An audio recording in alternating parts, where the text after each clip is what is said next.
Há tantas batalhas da vida, nós temos que aprender a ouvir a voz de Deus. Muitas pessoas começaram a caminhar a vida com o Senhor e, diga-se de passagem, começaram muito bem. Deixaram a vida de pecado, deixaram a vida de erros, deixaram tantas quantas falhas para trás.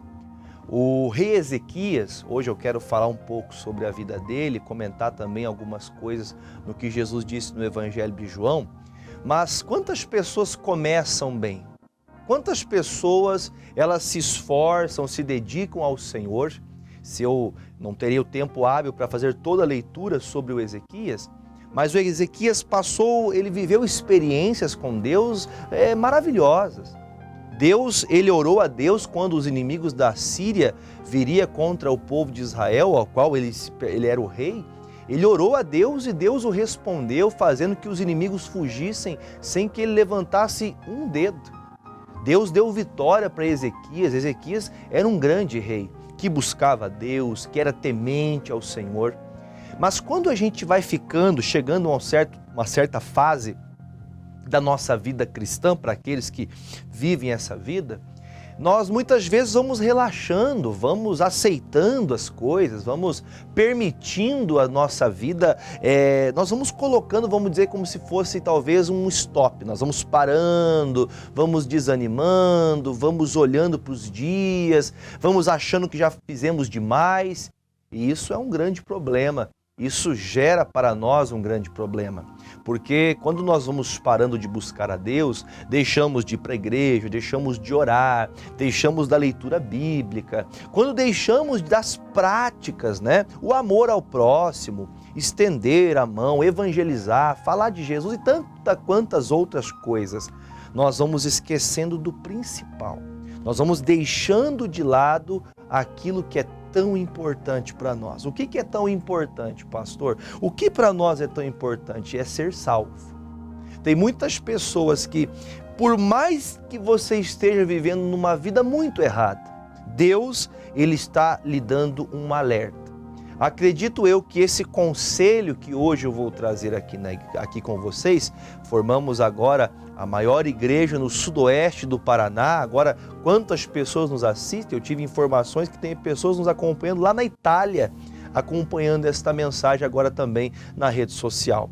Mas essa mensagem, ela fica salva, os editores, o pessoal que trabalha com a gente, editam, tira somente a mensagem. Essa mensagem é gravada no dia 16 de fevereiro de 2023, mas uma coisa é importante a gente falar. Quando a gente está muito bem, a gente acaba muitas vezes deixando a vida de lado, as coisas de Deus. E quando o Ezequias estava muito bem, chegou a ele uma enfermidade. E essa enfermidade que chegou até ele, agora doente, Deus manda uma palavra. Deus sempre vai lhe dar uma palavra para você tomar uma postura, para você tomar uma decisão, para você fazer algo com referência à direção dada por Deus. Porque Deus não quer que você continue doente, não quer que você continue passando dificuldade financeira, Ele não quer que você continue com dificuldade para se expressar, Ele quer que você seja livre. Essa é a vontade de Deus para todos nós. Só que o Ezequias, ele fez algo que chama a nossa atenção. Olha o que diz aqui em 2 Reis, segundo livro dos reis de Israel, no capítulo 20, começa assim o versículo 1. Naqueles dias adoeceu Ezequias de morte, e o profeta Isaías, filho de Amós, veio a ele e lhe disse: assim diz o Senhor, ordena a tua casa, porque morrerás e não viverás. Eu acredito que qualquer pessoa que escute um pastor, um pregador, alguém que realmente fale por Deus, não aquele que vem, eis que eu digo, e não é nada do Senhor, aquilo é só coisa do homem, isso é só religiosidade. Claro, tem as pessoas que são usadas sim por Deus, como creio estar sendo agora. Agora, quando o profeta entra à casa de Ezequias, ao palácio real, eu acredito que o encontro foi mais ou menos assim: ô profeta, que bom sua visita na minha casa, que bom receber um pregador, um homem de Deus na minha casa. Quando então começa as suas palavras, ele diz: olha, Deus mandou que eu viesse à tua casa e disseste a você que você vai morrer porque a tua casa está bagunçada, você está com a casa desordenada. Há aquele que possa pensar que a casa desordenada é a sujeira debaixo do tapete, que é a casa por pintar, que é a grama mal cortada, que é alguma coisa no palácio desorganizada. Não, ele não está falando disso. Ele está dizendo do coração. A Bíblia fala que nós somos a casa do Senhor. O Senhor habita em nós. Quando a casa de Deus, quando o nosso coração está perdido, quando o nosso coração está envolvido com tantas outras coisas e distanciados de Deus nós estamos, nós ficamos com a casa desordenada. Tem pessoas, você talvez está me acompanhando agora, que você perdeu a fé de orar. Você já não acredita que orar vai resolver o problema do teu filho. Você já não acredita que orar vai resolver o problema do teu casamento. Você já não acredita mais. Você acredita que uma oração já não é o suficiente para que você receba a tua cura. Você não crê. Em outrora, como o próprio Ezequias clamava ao Senhor e Deus o respondia, dava a ele a alegria de ser vitorioso nas batalhas. Agora o Ezequias escuta Deus falar para ele: olha, estou chateado com você porque tua casa está bagunçada. E eu vou dizer para você, daqui a pouquinho nós vamos ler aqui no texto, que muito importante é o que o Ezequias faz quando recebe a palavra. Quando você não está bem, quando você recebe uma palavra, você está escutando uma pregação e aquela palavra mexe com você, aquilo toca seu coração. Eu acredito que muito facilmente eu digo para você, que você consiga compreender que é Deus falando. Você consiga entender que esse recado vem do céu. E aí automaticamente você começa a mudar. Peraí, eu acho que isso aqui Deus está falando comigo porque Ele quer que eu mude nisso. Ele quer que eu mude naquilo. Ele quer que eu seja diferente naquilo. Ele está me dando direção porque Ele está vendo que a minha vida está errada. Então a palavra que foi dada para o Ezequias é: arruma a tua casa porque morrerás e não viverás. O veredito, se ele continuasse como estava, já estava marcado, ele ia morrer. A doença que veio sobre o corpo dele, a chaga que estava sobre o corpo dele, porque essa chaga não precisa necessariamente ser algo físico, pode ser espiritual.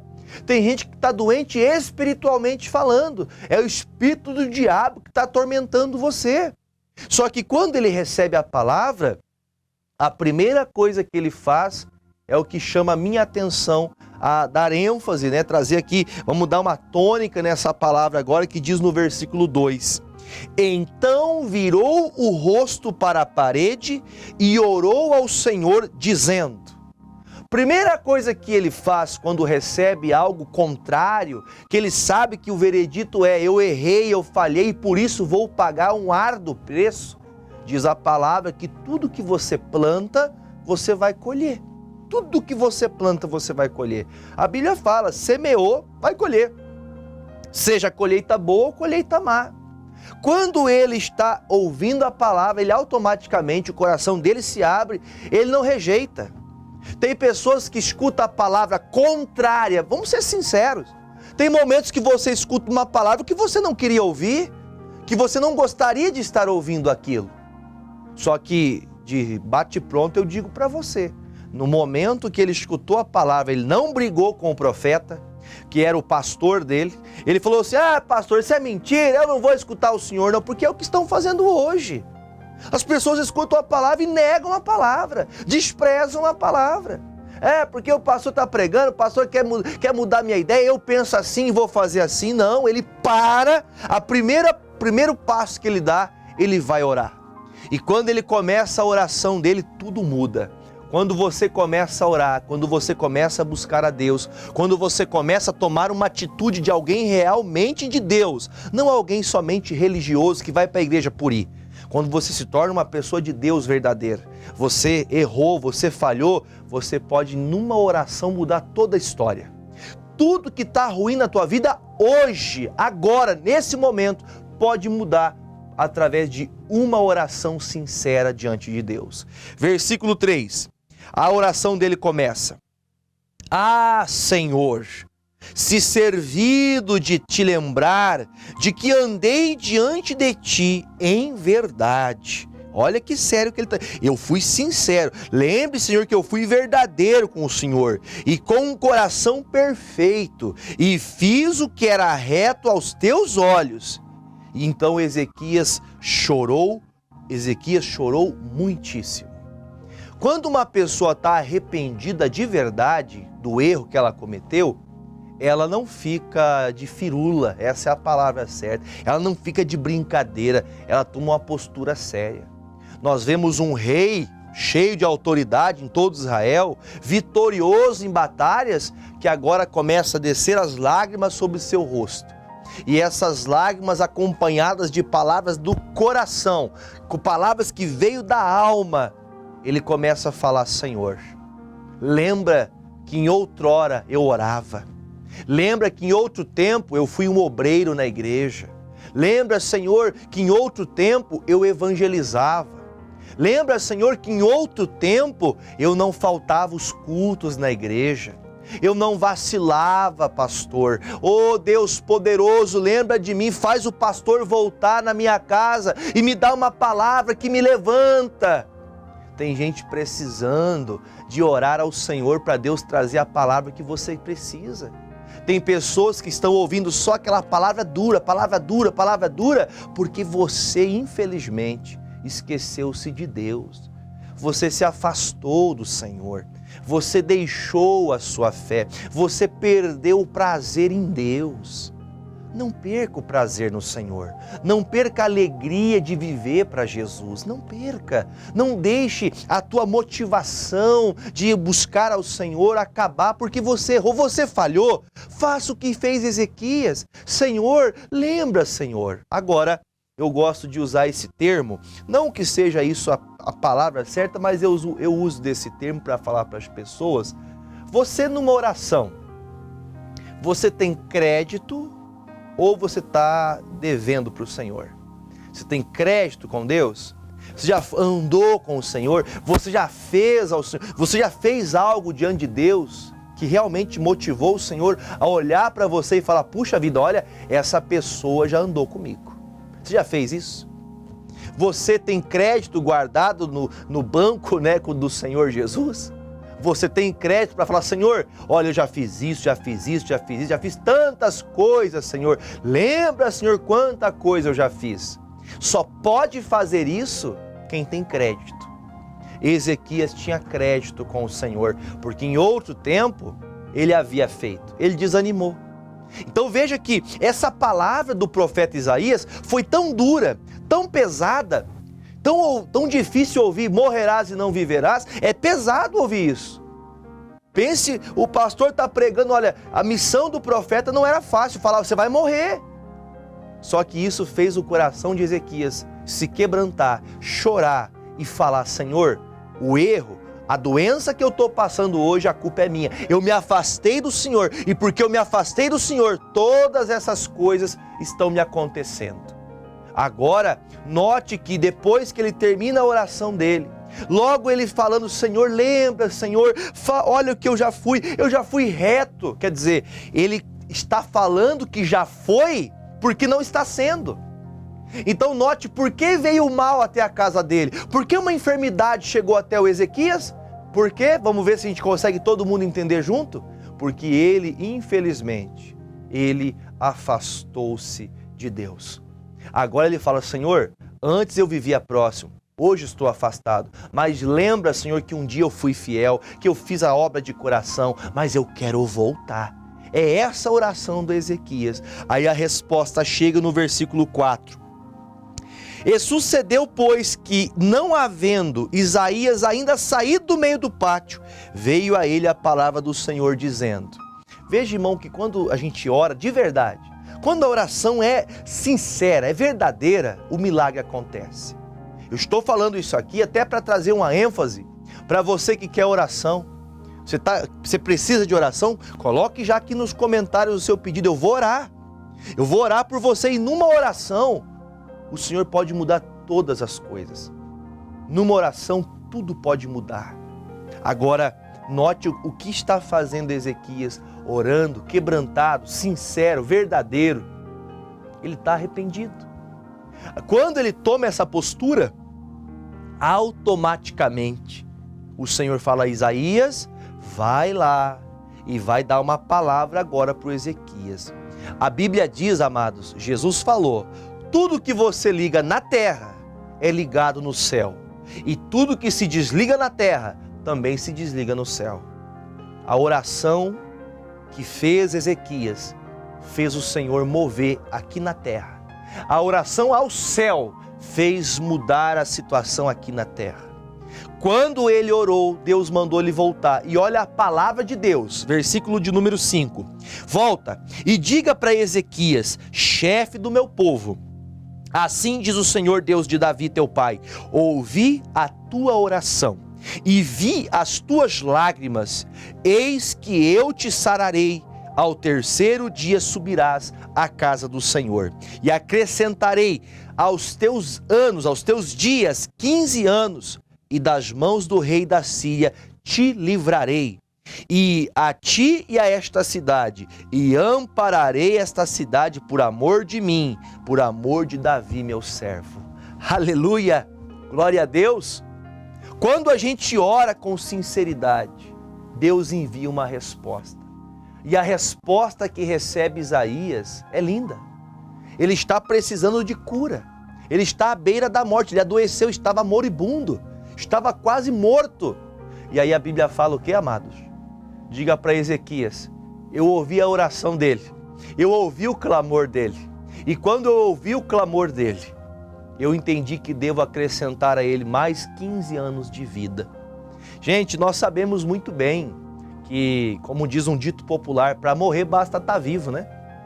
Para morrer basta estar vivo. Ninguém sabe se vai deitar hoje e vai acordar amanhã. E se você morresse hoje? E se fosse amanhã? Será que estamos preparados? Porque compreendo eu que a casa desordenada de Ezequias não era as organizações do palácio, era a sua vida espiritual. Ele deixou de ir para a igreja, ele deixou de orar, o casamento vai piorando, as doenças vai chegando, a dificuldade financeira vai batendo. Por quê? Porque Deus está esquecido da tua vida, meu irmão. Você esqueceu de Deus. E isso quando aconteceu com ele, ele entendeu, Deus, eu preciso voltar. Até quando você vai ficar negligenciando a tua volta para Jesus? Até quando? Quando você vai voltar a congregar? Ah, eu sou a igreja do meu jeito, eu sou a igreja na minha casa, eu só assisto na TV e para mim está tudo certo. Digo para você que você está equivocado, você está. Você está com o espírito de religiosidade. Amados, o que está descrito aqui é uma mudança. Quando Ezequias voltou a orar, a primeira oração já teve êxito. Porque tem orações que você está fazendo e não acontece nada, porque você está orando com o coração mentiroso. Há uma mentira no coração, não é sinceridade. Porque a vontade é continuar do jeito que está. Quando a vontade é sair do que está errado, aí Deus olha para você e fala, olha, vou te acrescentar 15 anos. Se você sabe que a certeza que amanhã talvez podemos não estar vivo, pode acontecer. Mas o Senhor disse, no mínimo, mais 15 anos você vai reinar. Mais 15 anos eu estou acrescentando a tua vida. Sabe o que Jesus fez com isso? Você, a partir de agora, você está curado. Sabe o que significa estar curado, irmãos? É estar livre, estar liberto, voltar a ter prazer em viver, voltar a ter alegria em viver. É isso que o Senhor está dizendo. Eu quero acrescentar para você o que você perdeu. Eu quero entregar para você aquilo que um dia você teve, mas desprezou. Eu quero dar na sua mão de novo. Deus quer te dar saúde de novo, irmão. Ô irmã, Deus quer te dar saúde. Amado, Deus quer restaurar teu casamento, Deus quer restaurar tua família de novo. O amor dos teus filhos que você perdeu por causa da bebida, por causa de droga, por causa de tanta coisa, por causa de adultério, você perdeu sua família. Deus pode restituir tudo de novo e te acrescentar anos e anos de alegria, de paz e principalmente a salvação. Agora, eu vou terminar essa mensagem em João, capítulo 6, no versículo 66, que diz assim: desde então, muitos dos seus discípulos tornaram para trás e já não andavam com ele. Aqui nos evangelhos, João capítulo 6, a partir do versículo 66. Vamos colocar tracinho até os 70, nós vamos até os 70, né? João 6, 66 até os 70. O que Jesus está falando? A pregação de Jesus foi tão pesada nesse dia, foi tão dura, que alguns que eram já de Jesus, já faziam parte da igreja, alguns crentes começaram a abandonar a fé em Cristo, porque acharam pesada a pregação, porque acharam difícil a pregação. Tem gente que vai abandonar Jesus. Será que não é o seu caso? Você abandonou Jesus por causa que ouviu uma palavra verdadeira do céu e você não gostou? Você ficou chateado por causa de uma coisa que você sabe que você precisava ouvir aquilo? Você sabe que precisava daquilo, mas você ignorou. Então, quando esta palavra está descrita, eu acredito que se a igreja de Jesus Cristo, Senhor, Salvador, ouviu a pregação de Jesus e alguns foram embora, então é natural que algumas pessoas, quando ouvem a palavra e não querem mudar, elas continuem vivendo o que é errado. E quando elas continuam vivendo o que é errado, a doença não vai embora, o casamento não resolve, a vida financeira não resolve, o desemprego não acaba, a dor, a mágoa, o ressentimento sempre vai continuar vivo. Por que vai continuar vivo? Porque você continua preso nas garras de Satanás. Porque você não deixou a palavra entrar no coração. Você ficou com raiva do pastor, com raiva da igreja, com raiva de Jesus, mas aquilo era para o teu tratamento e você não gostou. Aí continua, versículo 67. Então disse Jesus aos 12, quereis vós também retirar-vos? Aí Jesus para e fala assim, peraí, deixa eu fazer uma análise de quem está com Jesus. Você que está me assistindo, você é de Jesus? Sim ou não? Ah, você é de Jesus? Então deixa eu fazer a pergunta que Jesus fez. Olha a pergunta de Jesus. Quereis vós também retirar-vos? Jesus está dizendo, vocês querem acompanhar os que deixaram a fé? Quer ir junto com eles? Pode ir. Vocês querem retirar? Pode ir junto. Vocês estão em dúvida? Estão pensando que eu vou ficar triste? Não. Jesus continua sendo o mesmo se você não buscá-lo. Agora você sem o Senhor, vai ser um problema. Por esse motivo, aqui está um dos versículos mais lindos da Bíblia. Respondeu, pois, Simão Pedro. Olha o que o discípulo verdadeiro e sincero tem no coração. Sai da boca o que está no coração. Senhor, para quem iremos nós? Tu tens as palavras de vida eterna. E nós temos crido e conhecido que tu és o Cristo, o Filho de Deus. E respondeu Jesus, não escolhi a vós 12? E um de vós é um diabo. Tem muitas pessoas, irmãos, que estão firmes, mas infelizmente são traidores. Estão firmes, está perto, mas são traidores. Palavra que eu quero deixar ao seu coração, se assim você achar necessário guardar em teu intelecto, na tua consciência, não se esqueça, não esqueça de forma alguma que o Senhor Jesus quer que você organize a sua casa para Ele fazer cumprir a palavra dEle.